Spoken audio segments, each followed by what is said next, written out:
Today's guest is Ted Seides. Ted is a podcaster and investment industry expert. He started his career working with the famous David Swensen at the Yale Endowment and has spent the last over 30 years now studying, speaking, and writing about investing. He launched the Capital Allocators Podcast in 2017 and recently reached 400 episodes. And his third book, called Private Equity Deals, comes out next month. Ted, thank you for joining me. Alex, thanks for having me. Great to be on the other side of the mic from you. Yes, I think I was a guest on your podcast a few years ago, so this should be fun. Let's start with your experience with David Swensen. You had the opportunity to work with him at Yale, and obviously he's the famous CIO and highly regarded CIO of the Yale Endowment. He was there for 35 years. How did the 5 years that you spent with him shape your core investment tenets? Yeah. I guess for perspective, it's probably helpful to realize that in his 35 years, I was there from year 7 to year 12. So it was quite a while ago, but it was my first job out of college. And so it shaped really everything that I came to learn about investing. I came in with very little prior knowledge. Maybe a little bit. I think these days when kids come out of college, they really know a lot if they're interested in the markets. And back in the 90s, I'm not so sure that was the case. So I really learned a lot of what David later taught the world about. Now it's almost 25 years ago. He wrote his famous book, Pioneering Portfolio Management, and that shared how he thought about and implemented the investment strategy at Yale. And that was a lot of what I learned. I think some of the additional things that I felt like I benefited from being with him for 5 years are some of the principles that you can read are quite different from when you put them into practice. So the best example of that is long-term thinking. Yale they describe the endowment as a perpetual pool of capital, and perpetual is a really long time. There are a lot of pools like that. Many of your clients intend their capital to be around for a long time. That's very different from individuals then pursuing an investment strategy that's somewhat similar to that time horizon. And David was able to do that. And it's a little bit hard to describe other than nothing mattered every day. Markets moved up, markets moved down. None of that matters for the long term. And that was how he behaved every day. And there were jokes, there was language around the office, like, don't be so short term. If someone was talking about something 3 or 5 years from now, they'd say, don't be so short term.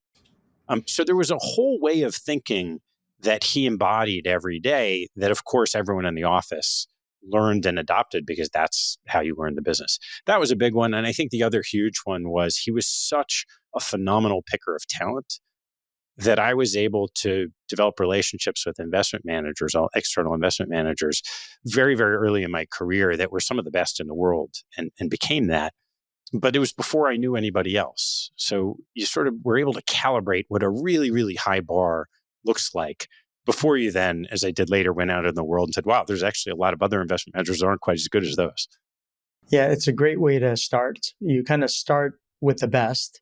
The bar is set extremely high, and that becomes your reference point, as opposed to starting somewhere else and having a lower, bar and not realizing it's low until you start to meet the David Swensens of the world. That's right. Hey, the way I used to describe it later in my career when we were investing in smaller hedge funds at Protege Partners, we were also at times seeding hedge funds. And I would say if someone was only looking at investments in managers that were willing to give you a piece of their economics, you're swimming in a murky pond. But after a while, you might think you can see. And that was that incredible clarity that I had from working with David really pervaded the rest of my career. So you left Yale in 1997, and obviously you've learned a lot since then.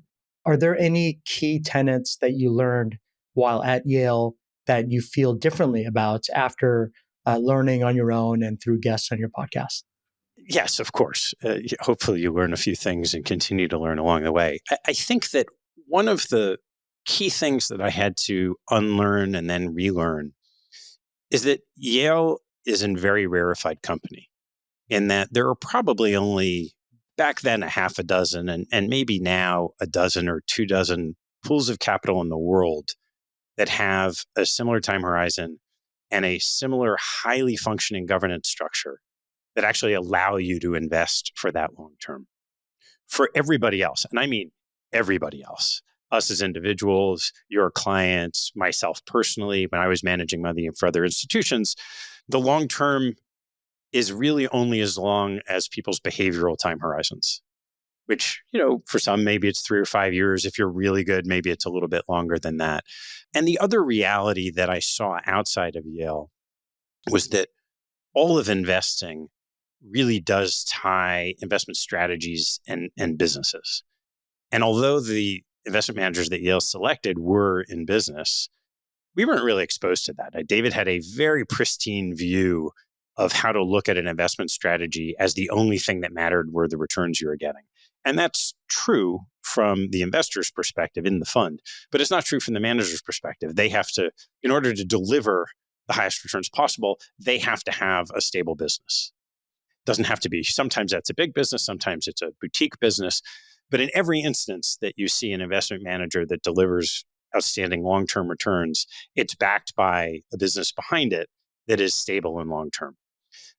And those two things that come together, the behavioral aspects of individuals and the reality that great investing is tied to a great business, were things I weren't really exposed to at Yale, and saw when I sat sort of as both, call it an LP and a GP in my time at a fund of funds. You really started to see there are differences in the two that have to come together in an elegant way in order to achieve investment success. And we're definitely going to get into both of those a little bit later. But before we do, I just wanted to dig into your background a little bit more. Tell us about this famous bet that you made with Warren Buffett. You've probably been asked this question a million times, but this bet you made with Warren Buffett in January 2008. And I think most importantly, your thought process at the time. Yeah. So the bet was a nonprofit charitable bet that we made for 10 years. So it started at the beginning of 2008 and lasted till the end of 2017, that effectively pitted hedge funds against the S&P 500. And in practice, it was a group of 5 hedge fund of funds against the Vanguard S&P 500 index fund. That was the bet. Got a lot of publicity, much more than I would have thought at the time, but that's because Warren's Warren. It wasn't really because of me. And the thinking was kind of interesting. So if you go back to 2007, when we formed the bet, we both wrote a little blurb about why we thought we would win the bet. And it got published. It's actually hard to make a legal bet for charity, but his lawyer found something called the Long Bets Foundation, and we funded this foundation. And so it was on their website. And his description of why he would win had everything to do with fees. And it makes sense, right? You have high fees of active managers and particularly hedge funds. So he said, well, you should bet on an index fund at low cost because the fees are a lot lower. And our description, it was almost like we were making two different bets. Our description was, well, hedge funds do something that's very, very different from the market. It's a little bit apples to oranges, and you have to think of the apples and the oranges very differently. And at the time, in January of 2008, you had interest rates, maybe where they are today or a little bit higher. So a normalized interest rate environment and valuations on the market at historical high levels. And anytime you'd look back through history, if you start with high valuations over a 10-year period, you end up with lower returns than if you start at low valuations. When he's talking about fees, that's true all the time, but it's independent of valuation. So you could look at the S&P and say, that doesn't look like a place you'd want to be for the next 10 years. And at least for the first year of the bet, that certainly looked like it was the case, right? The market crashed in 2008. On the hedge fund side, you would then say, okay, if we thought the bet was a referendum on the S&P and you don't want to be there, where else might you want to be? Now, we happen to be in the hedge fund business at the time, and so I had great conviction in that.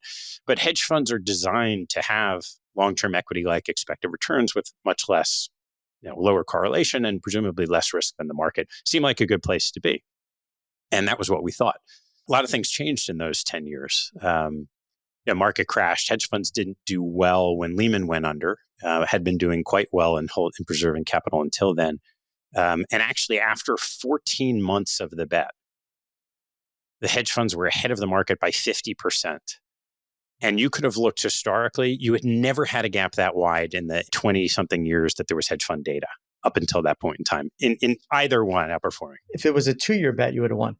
It was a 2-year bet. And then there was this little group called the Fed that came in, and everybody knows what happened after that. So that was the thinking at the time.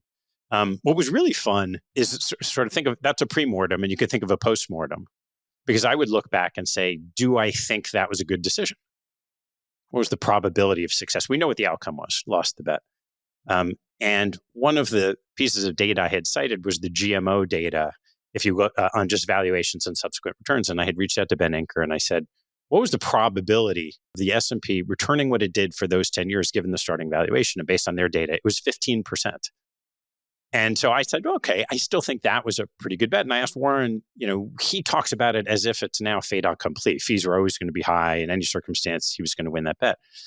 And yet, at the very beginning of the bet, in an article Carol Loomis wrote, we both put our probability of winning, and we had said 85%, which I think was probably too high. But he had said only 60%. And I asked him, what was he thinking? Like, did it have to do with the valuation? And he didn't have any thoughts. He was like, I don't really remember. So you look back and I say, I still think it was a good bet. It ended up being a losing bet. And if you look forward from this point, the S&P is, I believe, even more expensive than it was in January 2008. Would you make the same bet again? So I wouldn't make it publicly, because I think you would only make a bet like that publicly if you thought you had a very high chance of winning. Right? The expectancy of winning the bet was super high. And I still think it was super high in January 1, 2008. I'd say it's probably a wash today. And you're right in the assessment of, let's say, the apples. I think the market has been fully priced. There are different reasons why, dominated by the success of the underlying businesses of the Mag 7 and so on. But if you roll forward hedge fund strategies 16 years, that market has changed a lot. The competition continues to increase. We've seen a significant concentration in the assets going to those firms that have been able to deliver those expected returns. But that also means that the more assets they have, the harder it is for them to continue to do that. So I think that the likelihood of hedge funds achieving that type of equity-like expected return for the next 10 years are lower than they were in those 10 years, even though it may be the case that hedge funds do it this time and didn't back then. So I wouldn't make that bet publicly, but I think it's probably a 50-50 toss-up now. Well, one of the benefits of the bet is you had an opportunity to meet Warren Buffett. What have you learned from him? Yeah, I was able to have dinner with him many times. There's a lot. He's just the first thing I would say, which is something I had heard before but really experienced, is in addition to his investing brilliance, he is unbelievably brilliant in how he communicates messages. And we all know that. My micro story was, how did he talk about the bet? When did he do it? And there's a whole sequence of things that I watched him do that were just astoundingly brilliant. And so there's an element of being able to tell a story about what you're doing that significantly impacts your ability to then implement kind of what we're talking about with some of the behavioral aspects. So that's certainly one. The other thing I would say is I really believe the money would tell you this, the results would tell you this, but he is so deeply the real deal. He really is this Midwestern guy who happens to be an unbelievably brilliant thinker and investor who is still humble and insecure and very comfortable in his own skin, but like just this sort of aw shucks kind of person. That's what he's really like. And that was really, really fun to see. And, the last thing I would say is, and you see this in lots of areas where people are very successful, he's an incredibly one-dimensional person. I remember trying to engage him in a conversation about his kids and his family, and it was as if he didn't have an interest in it at all. Like, he cares so much about Berkshire Hathaway and businesses and thinking about how to make money from businesses. And I came away from that saying, you and I both have had the opportunity to meet incredibly successful people that have become billionaires.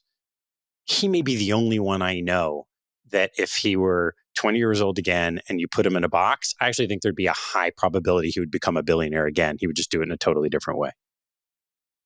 Yeah, what you just described is so interesting because meeting a lot of people who've enjoyed tremendous success, the characteristics that you just described are somewhat common.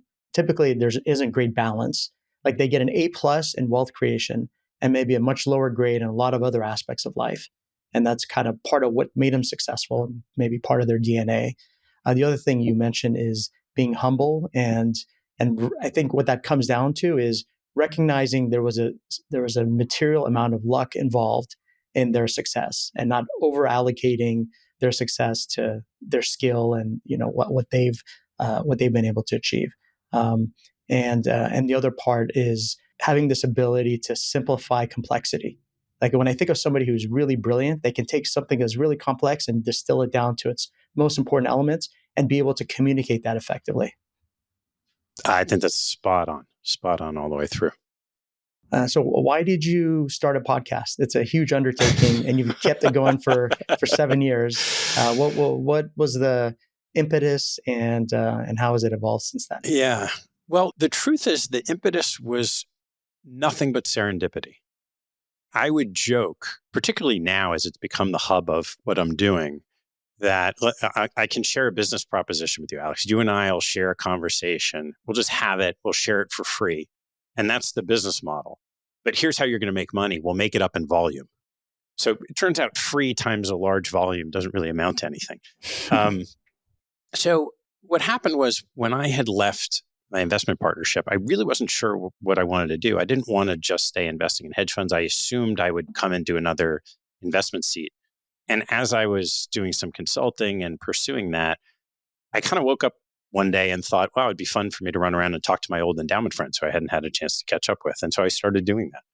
And it came out of my being on some other podcasts, most notably Invest Like the Best with Patrick O'Shaughnessy, who's a very good friend of mine. And I just started it and I had time to keep doing it. And I kept thinking, oh, I'm going to have to drop this. I need to go actually work. And after a few years where I was doing a few other things, one day someone at Northern Trust called and said, hey, do you take advertisers? And I said, well, why, yes, we do. And, the we was me. And I said, okay. And I was really pursuing what I was going to do next in the investing world. And one day a dear friend of mine said to me, sometimes you have to think about not what you think you want to do, but what people are asking of you. And right around that time, I was thinking of launching a fund. And I went to iConnections, one of the big capital introduction conferences. And I took a couple of meetings with managers I really liked. And I found that all they wanted to do was talk to me about the podcast. Like if I had billions of dollars to invest, they didn't care. So did everybody else who was there. They really just wanted to talk about the podcast. So I just started leaning into that. I hired a couple of people. We started getting advertisers. And then it just kept going. And what I found was that the main difference between what you do and what I used to do and investing through managers and what I'm doing now is you get to share the conversations. And I just love that. I love that you're able to contribute to other people's learnings. I happen to come from a family of teachers, so that fits in to that DNA. And I also love that you're able to be on the same side of the table as everybody. And I love being on teams. And it's sort of funny that I take great sort of intrinsic joy out of knowing that if an investment manager comes on our show, so many people will listen to it and tell them. And of course, if they don't like the episode, they're not going to say anything to them. But if they do like it, they'll get all these platitudes about it. And that just, keeps going. And then it's turned into a whole bunch of other activities around it that I've pursued alongside the podcast.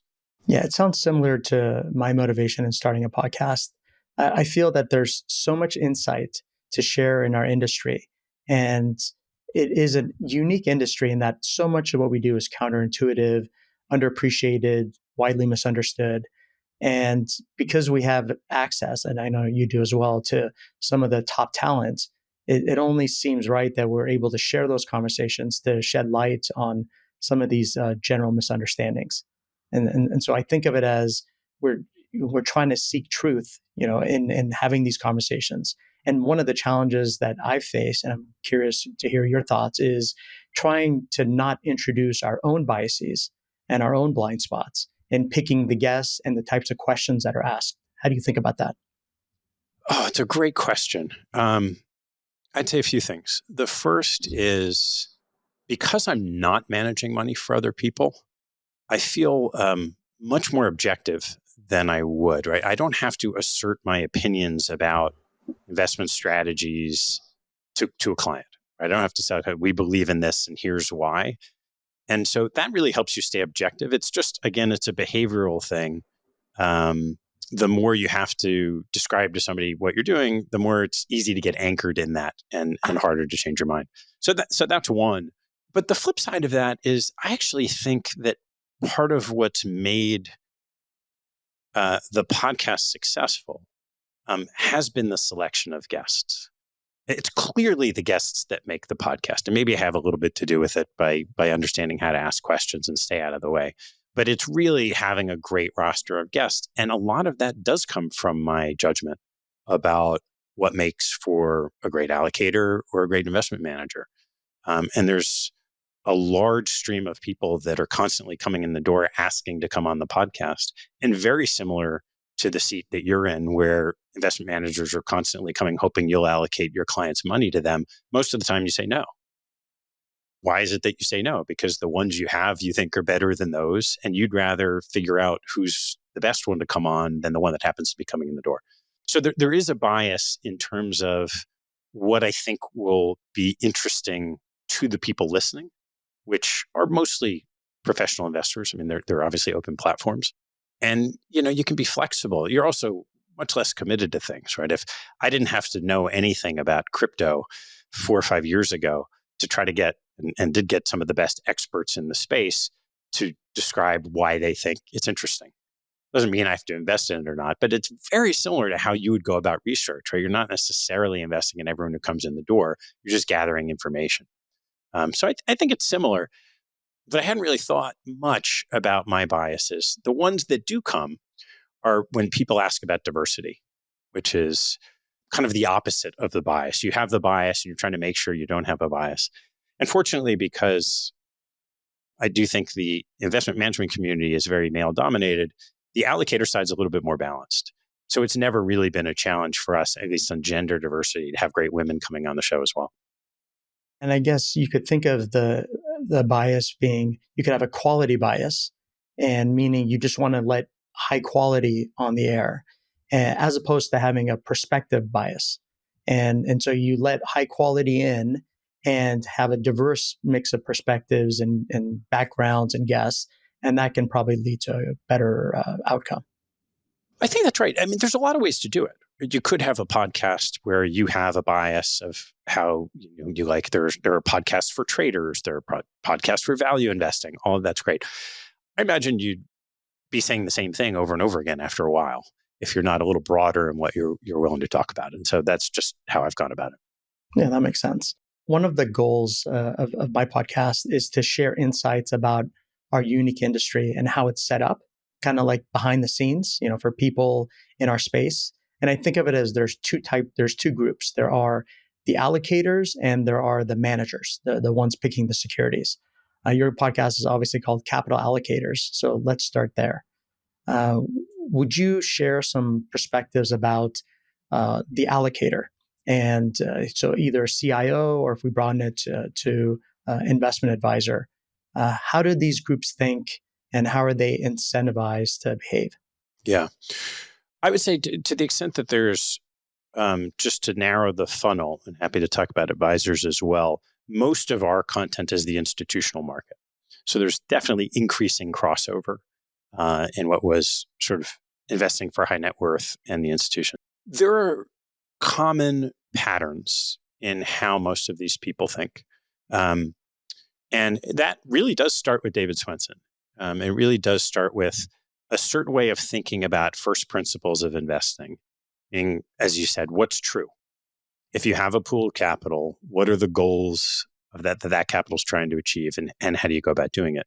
Well, it turns out with a lot of the long-term pools, when you think about asset allocation, it's very heavy equity bias because they don't have a lot of liquidity needs and they can invest for the long term.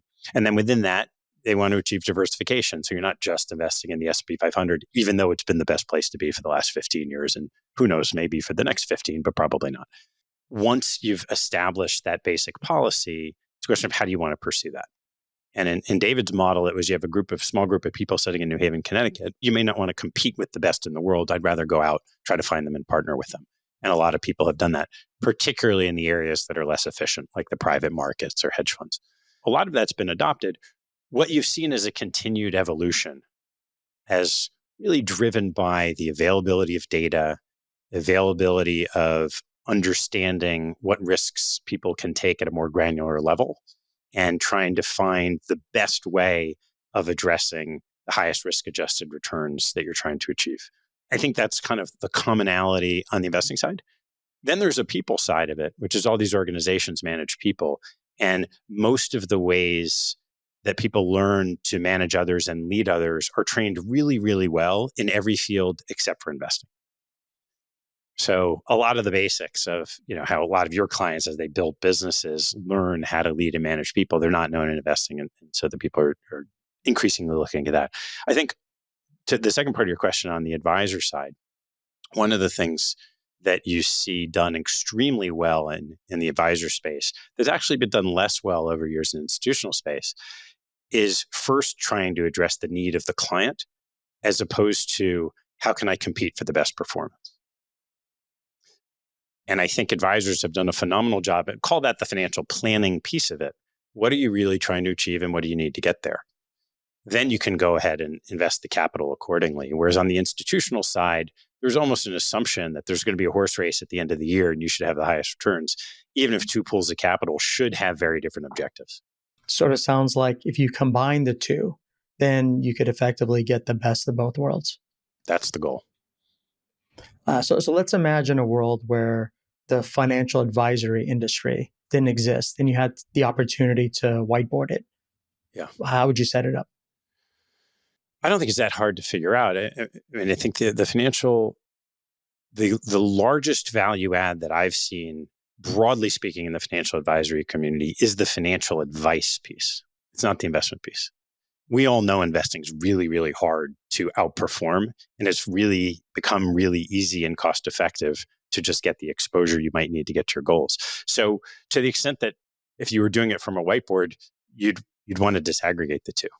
And you'd want to have fee for service done the right way. My guess is the financial advice piece would be a far higher price ticket than people have historically thought it would be. And as we've learned over the years, the investment management piece probably was paid too high of a price for what it's been delivering.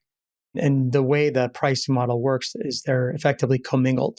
And you basically charge for the investment portfolio and not charge for the advice. And what you're describing is it should almost be the opposite of that. That's how I would draw it up if it were today, because that's where the real value gets created. Now, we all know why it's bundled, because historically the asset management business has been a far more lucrative business than just giving the financial planning advice that, in theory, any accountant could give. But if you're drawing it up from a whiteboard, you'd want to see everyone's interests aligned the right way and people paid for the value that they're delivering. Oh, that makes sense. So let's talk about the investment management industry, the people picking the securities. So what is it about this industry that you feel clients and investors should be aware of that they may not know? My favorite one to talk about is the power of relationships. So if you read anywhere of the scrutiny of any type of investing, it's all goes back to what Warren was saying about fees. You should just go buy the S&P 500 index fund. And so people look at the investment management industry and say, are they delivering based on, are they outperforming the index? And I actually think that's backwards. If you told me I could get the return of an index or a net of fee return that's the same of an index, but have a relationship with a manager in the process, I would take that every day of the week. And the reason is, and we all know this from all of our endeavors, relationships bring optionality and options have value. And so when you're investing through a group of investment managers or firms or businesses or whatever it is, and you have relationships with people, those people help you find opportunities. They help you navigate risk. They help you learn about the world. They help you see around corners in a way that if you only bought index funds, you'd never know how to do. And I actually experienced this about 7 or 8 years ago with a wealth manager in Canada who only invested, they swore by index funds. And they happened to have had a bunch of employees of a technology company that exploded. who then the founder and a whole bunch of people had made billions of dollars. And they had interests. They had interest in the climate. They wanted to put their capital into things that weren't just an index fund because they didn't just care about the return. And the wealth advisor didn't know what to do because they had no relationships with anybody in the investment business that were engaged in anything but this little corner of the world. And it was the first lesson I had of, wow, even I could look at what Capital Allocators is today, and it's all the power of relationships. Yeah, so there's value beyond just the returns that are generated. Yeah, very much so. What do you think investment managers could do better if you're generalizing for the industry? It's a tough question to answer. I think investment managers in general are substantially better at doing what they do than they were when I got started in the business. There's always the question of what could they do better? Could they be more aligned with their clients? Sure.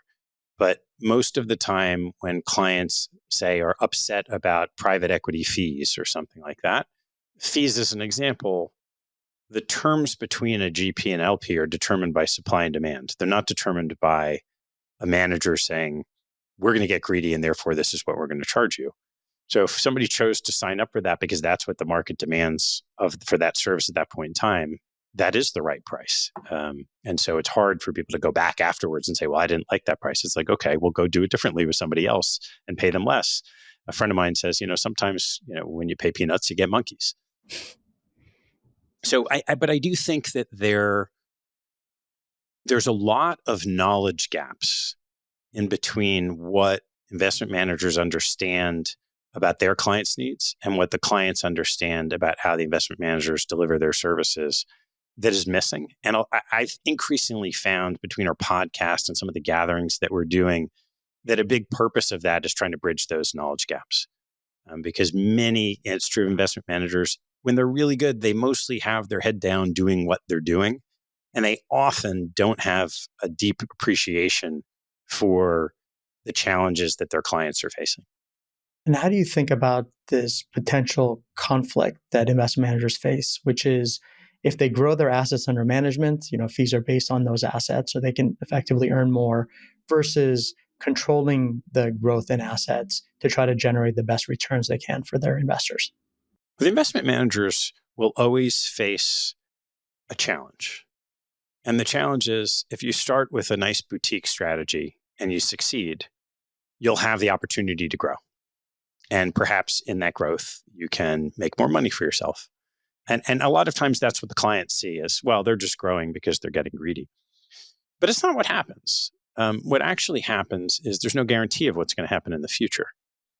And so growth can allow a certain cadence of growth, say an appropriate cadence of growth, can allow a manager to bring in better resources, to try to navigate changes in market cycles, to try to put as much of that effort into research and delivering excess returns in the future than they had in the past. And if you take private equity as an example, 20 or 30 years ago, you'd have a little boutique private equity firm that had a bunch of financial guys who came off of Wall Street.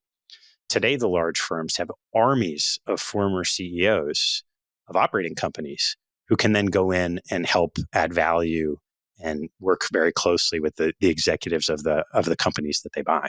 And that requires resources. So I think that a lot of times when investors look at growth, they say growth in assets is bad for future returns. But what they miss is that growth in assets also leads to a higher probability that the investment manager will be able to sustain their strategy for a longer period of time. And if you want long-term excess returns, you have to be around for the long term. So one of the things that happens if somebody stays small is as soon as they have a tough period of performance, their entire business is in jeopardy. So somewhere in that trajectory, there is a cadence of growth that, when looked at from the perspective of both the investor and the manager, is optimal for both of them. And that growth is not zero. It's definitely above zero. Yeah. So in other words, if the conclusion is smaller is better, but that assumes all else is equal and all else is never equal. Correct. You've been deeply involved with hedge funds for a long time. How would you describe the state of this industry and its direction? Yeah. I think it's in a similar state of any mature industry, any commercial industry. And so what happens when an industry grows and matures is you have a more concentrated group of winners. And then you have a whole bunch of other people that try to find their niche in an ecosystem. So if you think of making beverages today, you still have kind of Coke and Pepsi, and there's a whole bunch of other people. And that's kind of what's happened in the hedge fund industry. There are the hotter names today are these platform hedge funds, Citadel and Millennium, who have delivered on this, I don't want to say promise, but this goal of equity-like returns with less risk for a longer period of time. And they have raised more and more money, and they've continued to deliver. Lots of other firms, say like a long-short equity, fundamentally driven hedge fund, most of those investors look at and say, I'm not sure what they're going to deliver. And now I can disaggregate some of what they're doing because there are ETFs and there are lower cost ways of doing it. So there's still lots of strategies that are in that kind of boutique. You think of macro strategies, you think of risk parity strategies. There are a lot of strategies that still fit into that ecosystem. But by and large, it's quite a mature industry. And it's very, very hard to see, say, new entrants or startups, how they're going to succeed in that. At the same time, the assets in hedge funds are the highest they've ever been, and they continue to grow. So it's a very strong and robust industry. It's just the complexion of it is quite different from what it was in years past. Do you view the main objective of hedge funds is to generate an equity-like or something in that regard return with less risk, or is it to try to generate an equity-like return with low or no correlation equity so that it can be highly diversifying? So the answer to that question is yes. One of the things you find when you get into the hedge funds is it's really a catch-all for lots of different vehicles that can deliver lots of different types of return streams. So if you are looking at it as Yale did as a diversification from equities, you probably want an equity-like expected return with less risk, and you can select strategies that go into that. There are other people who look at it as more of a bond substitute.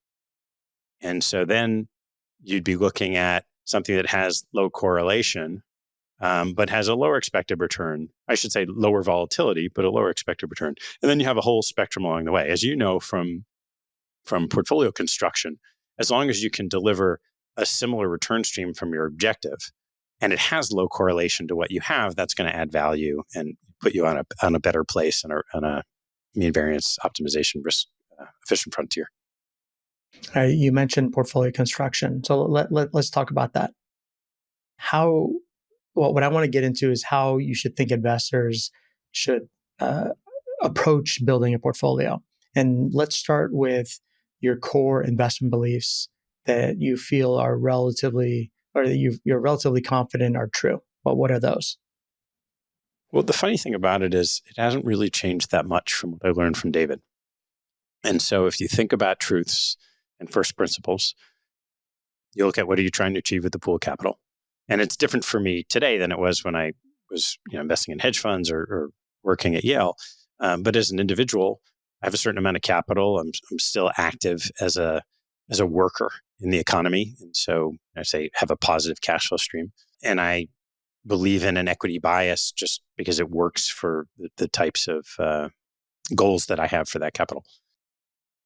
Then in terms of a framework, I love finding niche things in inefficient areas. And so I probably have half my money in either things that look like an index or things that are very simple, but I think will do a little bit better than an index in the public markets, and half in all kinds of different private strategies. When I think about frameworks, the way I think about it is along the spectrum. On one end, you have what I call the conventional framework, which is basically allocating to stocks and bonds. And the more return you're seeking, more stocks, and the more risk controlled you want to be, more bonds. And that's kind of one framework that is very common in the industry. And then on the other end of the spectrum, you have what I feel is a more sophisticated approach. You find a bunch of return streams that are individually attractive, but low correlated to one another. And you have investors all along that spectrum. Do you think about it similarly? And how would you describe those two different frameworks?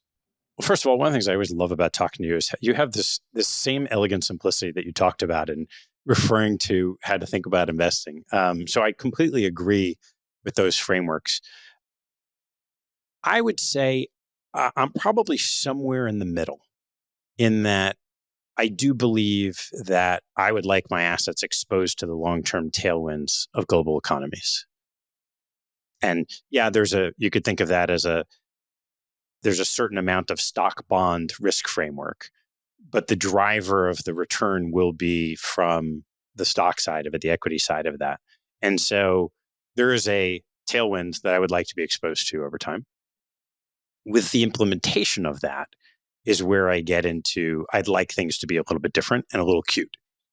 So I don't really own bonds, but I do own some private credit instruments. And I do own some things that look like bond cash flow streams that don't have the volatility, a mark-to-market volatility of a stock, but they have a bond-like characteristic to them. And that they are all different and they all are, I think, will earn a certain return that meets where I'm trying to get to. So I think it kind of bridges both of those. I'm not so sure it's an either or. Yeah, I guess one way to think about it, if you view it from a different perspective, is we're obviously trying to get return and control risk and try to minimize risk. One way to minimize risk is to introduce bonds into your portfolio. That'll bring down the risk, but the cost of that is a lower return. Another way to do it is to add diversifying strategies that may have a higher return than bonds. And you can effectively reduce risk that way. It's interesting when you look at the biggest endowments, foundations, institutional portfolios, the larger they are, the more resourced they are, the less they tend to own in traditional stocks and bonds, and the more they own in alternatives and other return streams. And I think it's largely because it's not easy to do, and it takes a lot of resources and due diligence. But does that kind of mindset make sense? It does. There's always a question of how are you defining risk? And, people look at it sophisticated and quantitatively. And I've always said, no, for me, risk is how much pain can I take and not have it shake me off of what I think my plan would be if I weren't taking that pain. And so, yes, I think you're right that you could look at it as bonds can reduce risk. There are also characteristics of bonds like a deflation hedge, particularly with treasuries, that you often don't get in some of those other diversifying equity-like strategies. But when I look at it, and again, it just depends on the individual, I can take a lot of pain. And, in terms of markets going down and without really changing what I would do.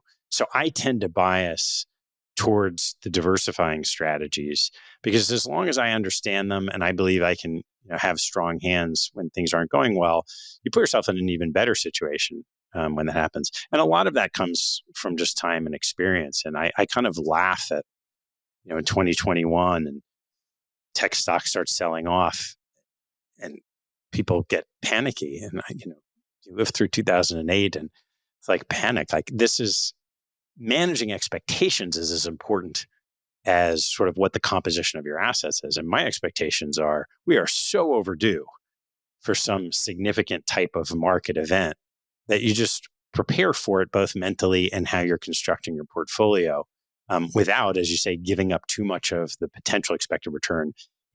Although I think that will happen, if it happens much, much longer out than I would have otherwise thought. Yeah, what you just said there, I think is really insightful. So the way I think about risk, and this is the quantitative side, is there's volatility, which is the measure most people use. There's also drawdown, peak to trough, how much can it drop? And then I think the one that is least well appreciated is an extended period of underperformance. And I think that is in some ways related to what you just said, which is the behavioral side. Because if you have a strategy and it underperforms for a long enough period where your patience runs out, and then you change your strategy, then that wasn't a good strategy to begin with. Because if you change it after it does poorly, by definition, you're selling low. And then you're going to switch to a new strategy that looking backward did well.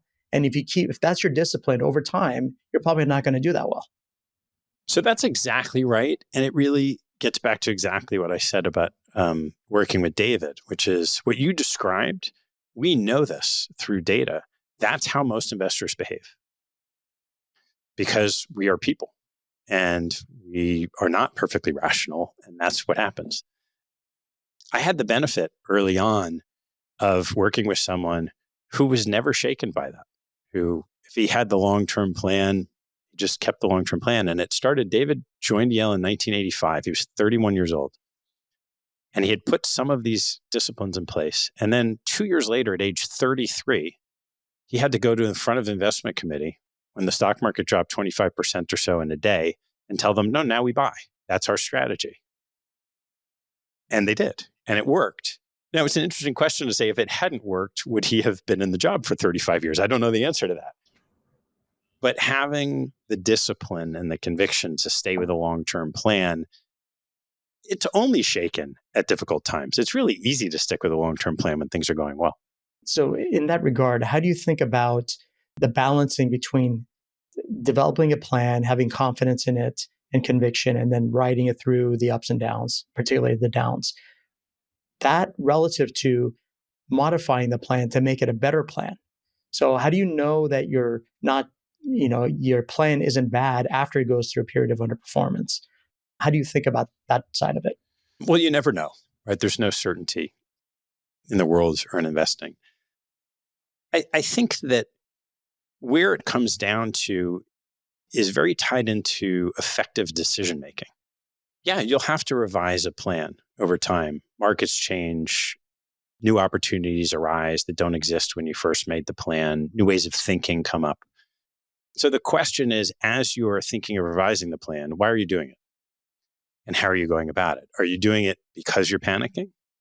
Or are you doing it because you're thinking carefully about the future and see that you can improve things in the future? And then when you go about it, how does that decision-making body make the change? Is it done in an evidence-based way, considering all the positives and the negatives of it, including all the behavioral aspects of it? And when you go through a thoughtful decision process, you can get to the point where you make some changes. Now, part of a thoughtful decision process includes planning for that. So your original plan might consider, what are the conditions you change the plan? What are the conditions you absolutely don't want to change the plan? And you won't know all those conditional probabilities and outcomes as they will come up in the future, but you can envision some of them. And so it's sort of question of how deep and thoughtful is the original plan, and does it include some of the things that you might want to change or that might cause you to go awry? And in my experience, one of the key factors in that analysis is your reference point. And so you can imagine you build a portfolio that you're targeting 8% a year. And you look back in the last 5 years, it's earned 8%, but the S&P 500 is up 20% during that time. And if your reference point is the market, which for a lot of people it is because that's what they read about, that's what they hear about, that's what their friends talk about. If that's your reference point, you may feel like even though we hit our number, we've underperformed, maybe we need a different plan. And so I think that is a large part of that analysis. Absolutely. And so it's both, I think of it more in terms of the drawdown or actual losses. And you're just talking about that's absolute losses and you're talking about relative losses. We run into the same behavioral pitfalls experiencing loss and how we deal with that, whether it's on an absolute basis or a relative basis. And by the way, it's not just individuals. I was on a board call last week with a couple of very well-regarded endowment CIOs. And they were talking about this challenge of like, how are we explaining really what's happening with the S&P 500? And my comment to them was, none of it matters, because when you've been underperforming a market that's been up 20% a year, everybody's winning. You're just not winning by as much. You should be more concerned about what happens if you're losing. And they all nodded their head and agreed. It was just a frame of reference none of them had thought about, because you get so mired in that relative performance and making sure you're winning compared to something else. And then it's so easy to lose sight of, wait, what's the real objective over time? Yeah, and there's two other things that are often missing. One is hindsight is perfect. So you look backwards and it was obvious the S&P was going to go up a lot, but you don't know that real time. And the second is you own the S&P. That's part of your portfolio, but it's not the majority of your portfolio. And that's not the case for a very good reason. Would you talk to us about the EL model, or what's commonly referred to now as the endowment model? Yeah. It kind of goes back to what we were talking about at the beginning. When David first got to Yale in the mid 80s, a lot of the institutional approach was let's say a 60-40. You could pick your number, 60-40, 70-30, mostly bonds and stocks, and much more US than global.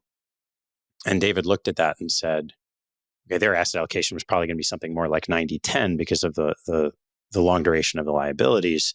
But it just didn't make any sense that U.S. equities are really one asset, and you should be able to diversify and get the free lunch from diversification. So if people think about the Yale model, it became a thought process around alternatives and illiquidity and all these things. None of that is actually the base truth of how David came to it. He said, no, I want to have an equity bias and I want to be diversified. And it turns out if you're going to diversify away from U.S. equities, the most liquid equity asset in the world, you will have to encumber some illiquidity.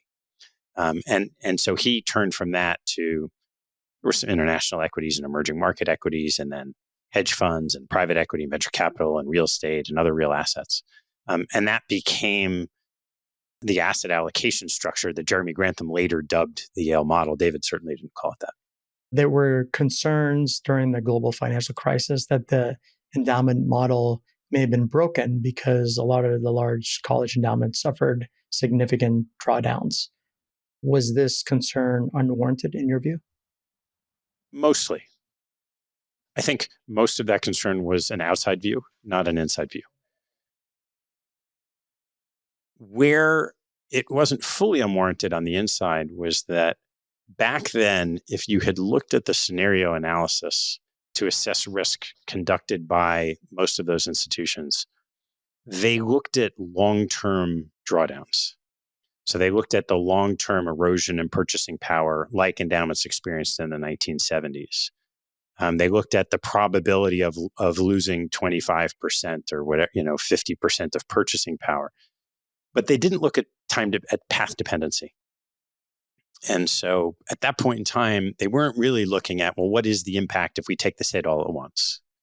So I wouldn't say there was any call into question of the endowment model if the endowment model was defined by those first principles that absolutely still hold true.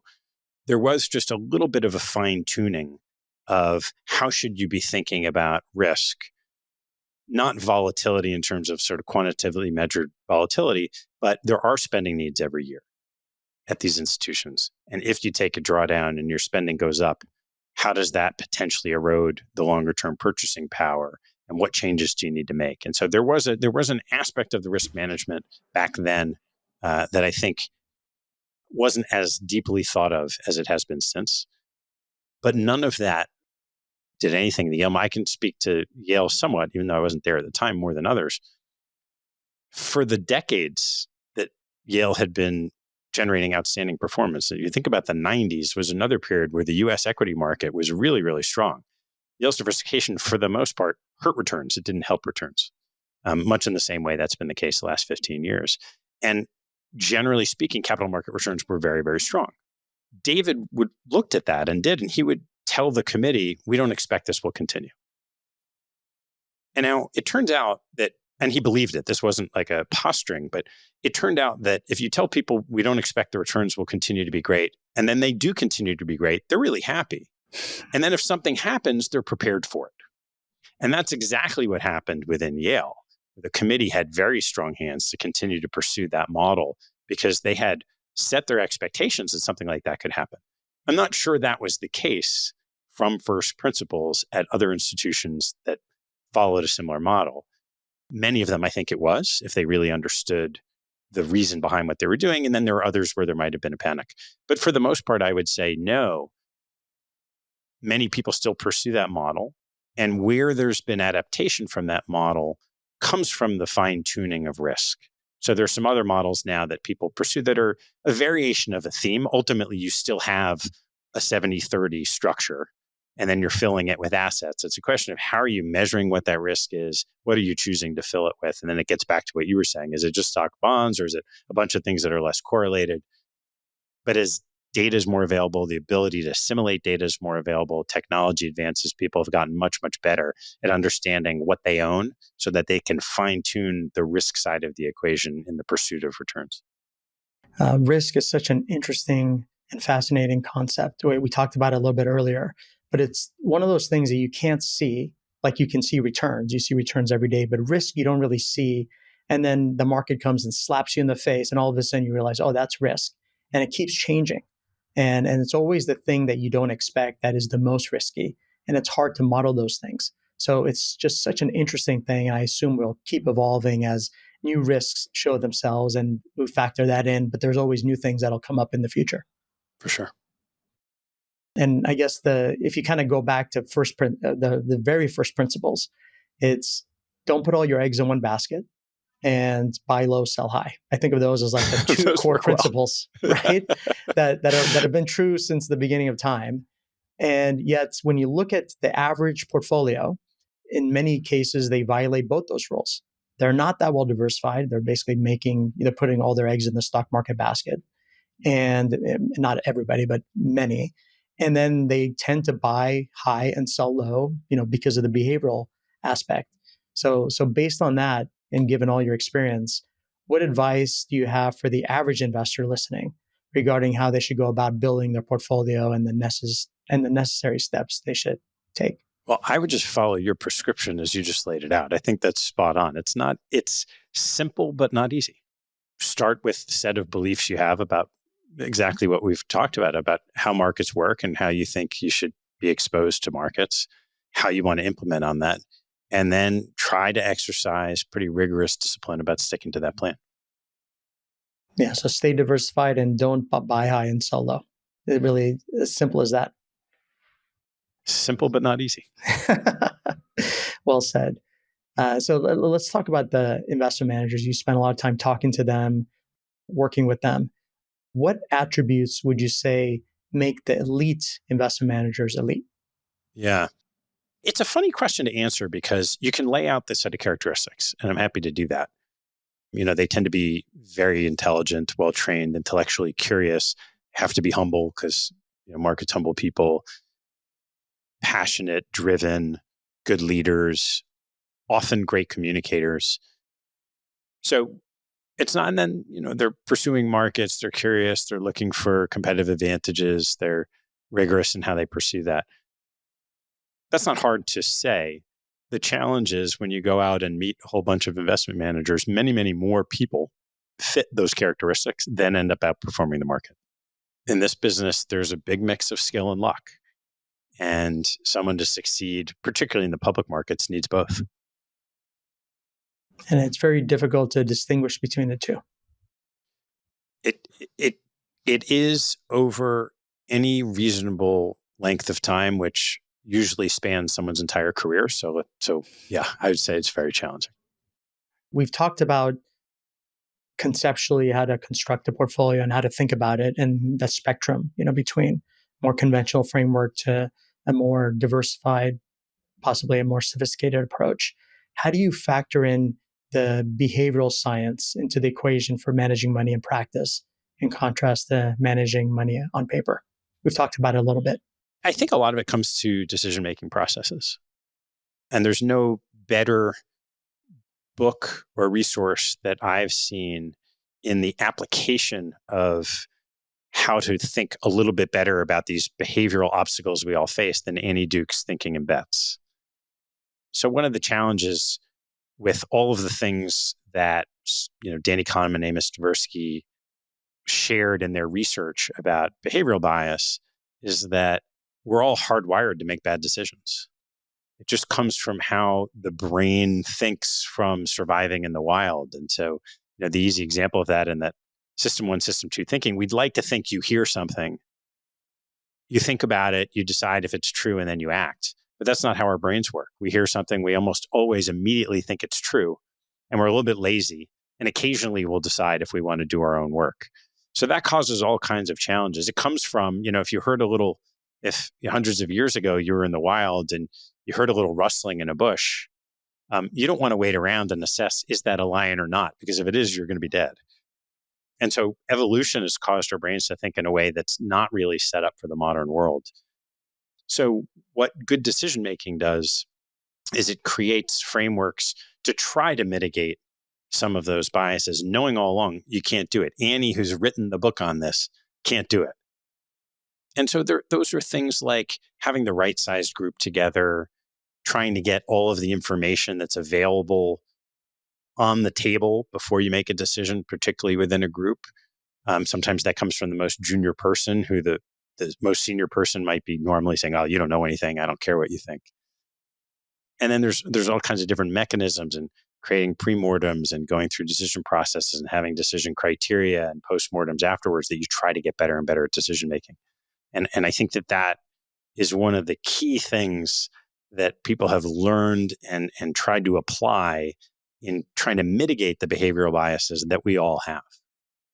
And one of the lessons that I've taken away from our conversation today is recognize that bias and recognize, we're hardwired that way, and we're likely to react to those emotional impulses. So be aware of that, so that when it happens in the future, you're aware of that bias and you can potentially try to offset it a little bit and maybe have greater success over time. Yeah, it's just right. So do you think, putting that all together, do you think investing is more art or more science? It depends on the type of investing. So Michael Mauboussin has he wrote a book on skill and luck, and said in any activity, you can determine whether there's more skill or luck by trying to figure out if you can lose on purpose. So think about investing in the public markets. If you threw a bunch of darts to pick stocks, it's not clear that you could necessarily underperform the markets. You could if you traded and traded and traded and traded, purposely lost. But if you think about a game of poker, there's definitely some luck involved. But if you really don't know what you're doing, you're going to lose over time. So it depends on, I think in the public markets, there's a real balance between skill and luck. Whereas in the private markets, it's very, very different. And, if you think about private equity, the many levers that a private equity manager can pull on how they finance businesses, who they bring in to help operate businesses, the resources they have involved to figure out what are great opportunities, how to do maybe tuck-in acquisitions. There's a lot of skill in that activity, much more so than luck. There's luck because you're invested in a business that's subject to an economy and cycles and all those things that you can't control. But there are a lot more levers that you can in some of the private market activities. So all of that's part of investing. It's just a question of where you are in participating to try to figure out what is skill and what's luck. Yeah, I think that's a really good framework. I appreciate that. Some contend that you are a proponent of active management over indexing because of your bet with Buffett. Is that true? Yeah, I think there's great use for both, depending on what people are trying to achieve. As I mentioned before, on the margin, I think active management comes with relationships that, if you work with the right way, create additional value you can't from passive. So for me, an indexed approach has to beat active management for me to want to include it in a portfolio, not the other way around. I invest in both. I think almost always there's use for both. Also, as you get into diversifying strategies from just stocks and bonds, you get away from effective indexes. There aren't really effective indexes in private equity or venture capital or hedge funds. So as you start to diversify into things that you hope are less efficient and add value, you really can't index them and get at the types of returns you're trying to achieve. So kind of, again, depends on where you're going to play. And I suppose one way to look at it is there are certain in markets that are more efficient, where information is relatively available. In those areas, indexing probably makes more sense. And then there's areas where it's much less efficient. And as you described, there may not even be an index available. Yeah, exactly. Ted, this has been great. Is there any final insight that you feel is unique that you'd like to share with our listeners before we close? I don't know that there is. I guess I put this new book out talking all about private equity. That's a little bit of an insider's look. It's a series of case studies that might be fun if people are interested. Both, I think, anywhere from novices to really seasoned professionals can get a lot out of it. So That's about it. And everything we're doing is at capitalallocators.com. That's great. Ted, I really appreciate you joining me, sharing your insights. I always learn something when I speak with you, and I hope our listeners did as well. Thanks, Alex. Appreciate the time. Thanks for listening. We hope you enjoyed this episode. Please visit our website at insightfulinvestor.org to access past shows and learn more about our podcast. If you have questions, feel free to email us at info@insightfulinvestor.org. And if you enjoyed the discussion, please subscribe to this podcast to ensure you don't miss future episodes. And don't forget to forward today's conversation to others you think would enjoy listening. This podcast is provided for informational purposes only and should not be relied upon as legal, business, investment, or tax advice. All opinions expressed by podcast participants are solely their own opinions and do not necessarily reflect the opinions of Evoke advisors, their affiliates, or companies featured. Due to industry regulations, participants on this podcast are instructed not to make specific trade recommendations, nor reference past or potential profits. And listeners are reminded that securities trading, commodity trading, and alternative investments are complex and carry a risk of substantial losses. As such, they are not suitable for all investors. Listeners should be aware that guests featured on The Insightful Investor may have current or past associations with Evoke advisors or the host, including as an investment manager of a private fund opportunity by Evoke, or access through an affiliated Evoke fund, or as a client. Participation as a guest on the podcast should not be perceived as an endorsement or testimonial with respect to Evoke advisors, the podcast host, or their services. Similarly, the inclusion of a guest on the podcast does not imply that Evoke advisors or the host endorses the guest or any company with which they may be affiliated or employed. Evoke has neither paid nor received compensation from guests for their participation.